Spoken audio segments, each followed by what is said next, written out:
Yohanes. Roma 8 ayat 29 berkata, sebab semua orang yang dipilihnya dari semula, mereka juga ditentukannya dari semula untuk menjadi serupa dengan gambaran anaknya, supaya ia, anaknya itu, menjadi yang sulung di antara banyak saudara. Kita tahu bahwa Tuhan ingin kita belajar dari keteladanan hidup Kristus. Kita tahu bahwa kekristenan sesungguhnya bukan agama. Menarik sekali bahwa Yesus tidak pernah menciptakan aliran agama baru. Dia tidak menyebarkan agama maupun mendirikan denominasi yang baru. Kekristenan sendiri berasal dari sebuah sebutan kepada murid-murid Kristus ketika kata Kristen pertama kali muncul di Antioquia dalam Kisah Rasul 11 ayat 26. Kata Kristen di ayat ini diambil dari bahasa aslinya yaitu Kristos, yang artinya keserupaan dengan Kristus. The image of Christ, gambaran Kristus. Hari ini banyak orang Kristen yang menjadikan kekristenan agama dan bukan keserupaan dengan Kristus. Kalau kita menyebut diri kita Kristen, harusnya kita mengerti artinya adalah kita berkata kepada orang-orang bahwa kita mirip dengan Kristus. Apakah hari ini orang Kristen hidup seperti Kristus? Mari kita lihat beberapa karakter Kristus dan apakah kita, orang-orang yang menyebut diri kita Kristen, kita hidup seperti Kristus. Hal utama yang sering kali muncul dalam pelayanan Kristus adalah Kristus selalu digerakkan oleh belas kasihan. Pelayanan Kristus selalu didorong oleh rasa belas kasihan. Matius 9 ayat 36.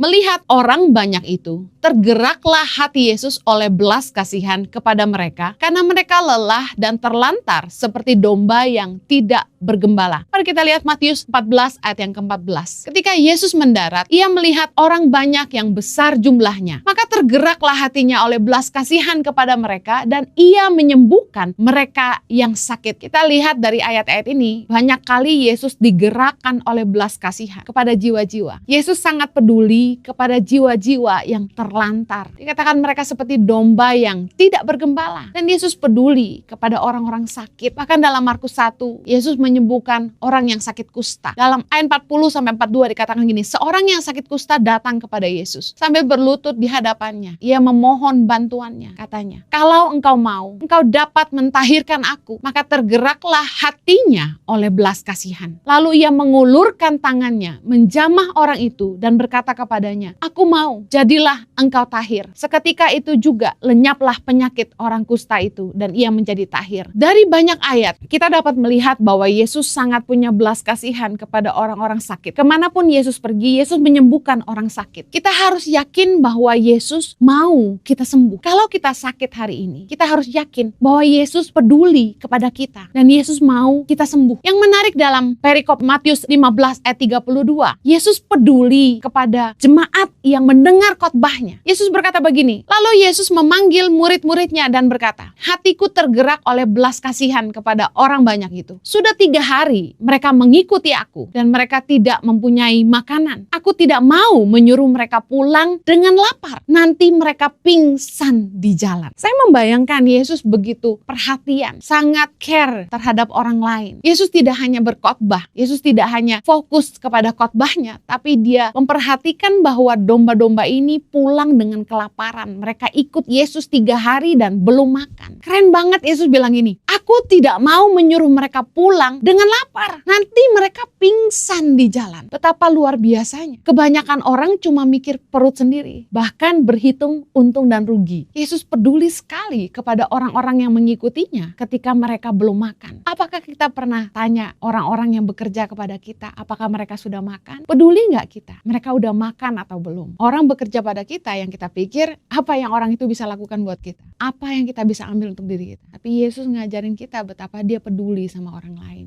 Yesus peduli sama jiwa-jiwa. Yesus nggak cuma fokus pelayanan-pelayanan aja, tapi Yesus peduli sama orang lain. Yesus peduli sama orang sakit. Hari ini, apakah kita, orang-orang yang disebut Kristen, gambaran Kristus, telah melakukan apa yang Kristus kerjakan bagi dunia?